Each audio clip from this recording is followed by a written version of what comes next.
C'est donc un nouveau scandale sanitaire qui éclate depuis la publication hier du rapport de l'IGAS, l'Inspection générale des affaires sociales, sur la dépakine. Ce médicament, prescrit depuis les années 70 pour lutter contre l'épilepsie, aurait causé des troubles graves du développement chez plus de 400 enfants en France, une douzaine en Haute-Savoie, exposés in utero à la dépakine. Alors avant d'en parler avec notre invitée Christine Passeron-Audibert, déléguée régionale de l'association d'aide aux parents, rencontre avec une famille impactée par la maladie, la famille Chara à la Buisse en Isère. Alors voilà mon quotidien, donc déjà la dépakine, je suis obligée d'en prendre 3 dépakines chrono. Épileptique depuis l'enfance, Catherine a toujours pris du dépakine, l'un des médicaments les plus efficaces contre cette maladie. Le problème, c'est qu'il s'attaque au fœtus et ça, elle ne le savait pas lorsqu'elle était enceinte de Brice. Mon mari et moi, nous avons bien demandé, mais attention, je prends des médicaments, donc est-ce qu'il n'y a pas de contre-indication? Sauf qu'on nous a rien dit. Ça m'a mis en colère, donc au départ j'ai beaucoup culpabilisé.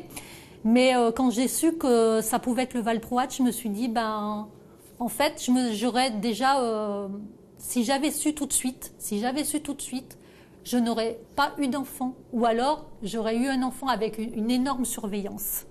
Brice, 27 ans, est né avec des malformations, un retard psychomoteur et de sérieux problèmes cardiaques. Ça fait mal beaucoup, ça saigne beaucoup, énormément. Après. Obligé de rester chez lui, il ne peut pas travailler et suit un traitement très lourd. Donc là, c'est ma chambre. J'ai toutes les... Ça, c'est mon appareil que je dors la nuit. Pour les professionnels, le principe de précaution n'a sans doute pas toujours été bien appliqué par manque d'informations. 450 cas en 10 ans, mais c'est considérable. C'est considérable. C'est ça qui me stupéfait, parce que je sais bien qu'il y a une relation. Les médecins, normalement, qui suivent les patientes adultes, sont censés changer le traitement avant la grossesse pour que les patientes n'aient plus le traitement pendant la grossesse. Les médecins appellent cependant à ne pas diaboliser le dépakine ou valproate. Les risques ne concernent bien que la femme enceinte. Bonsoir, Christine Passeron-Audibert. Vous êtes déléguée régionale de l'APESAC, l'association d'aide aux parents d'enfants souffrant du syndrome d'anticonvulsivant. On l'entendait dans le reportage, normalement, ce médicament ne doit plus être prescrit aux femmes enceintes. Ce n'est pas le cas encore aujourd'hui?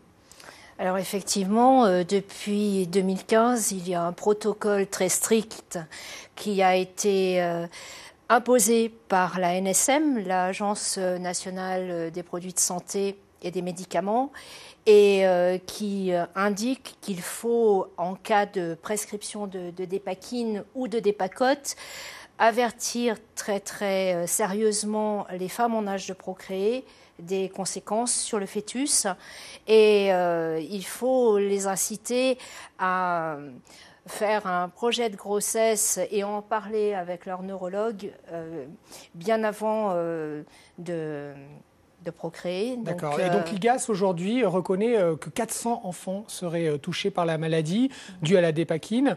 Pour vous, association de parents, c'est beaucoup plus?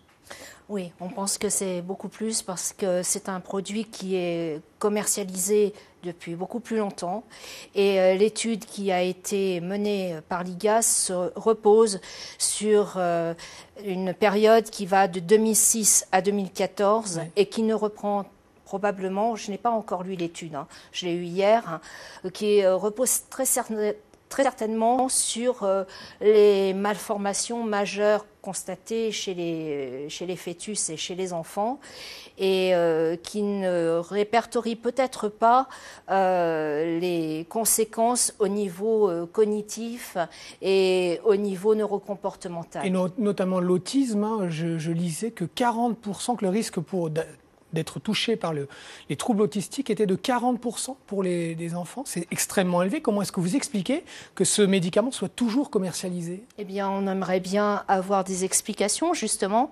C'est pour cette raison que le ministère de la Santé a mandaté cette enquête de l'IGAS et qu'un certain nombre de familles ont demandé des explications.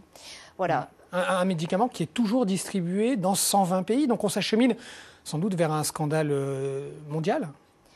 C'est exact, mais il faut aussi dire que dans un certain nombre de pays, le médicament en question n'est plus prescrit aux femmes enceintes depuis de nombreuses années. Et on s'interroge sur la raison qui a fait qu'en France, on a attendu la pression faite par la Commission européenne sur les autorités sanitaires françaises pour que des décisions vraiment très fermes soient prises. Merci beaucoup Christine Passeron-Audibert pour être venue sur notre plateau ce soir.